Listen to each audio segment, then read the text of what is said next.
Ja mēs runājam par jums kā komponistu, kur jūs smeļaties iedvesmu savai mūzikai? Parasti cilvēki uzskata, ka ir kaut kur kaut kāda mūza, kas lidinās apkārt, un tad tas cilvēks iet un viņam nāk.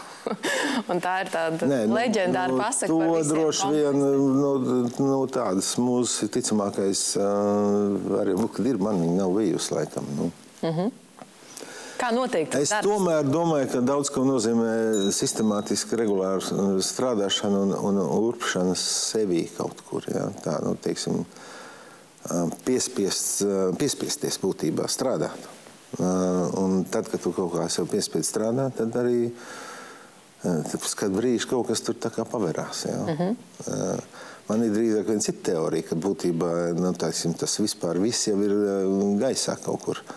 Torsija un laukos, kurš pirmais paņem. Jau nebija gadījumi, kad nospēra. Neviens nespēra, bet domāju, un tev vajag paiziet pa priekšu. Un tu jau esi tā kā gatavs jau to rociņu. Ulis Stabolnieks kādreiz teica, viņš teica, viss tas lido 10 metru virs zemes. Tik attiek palikties.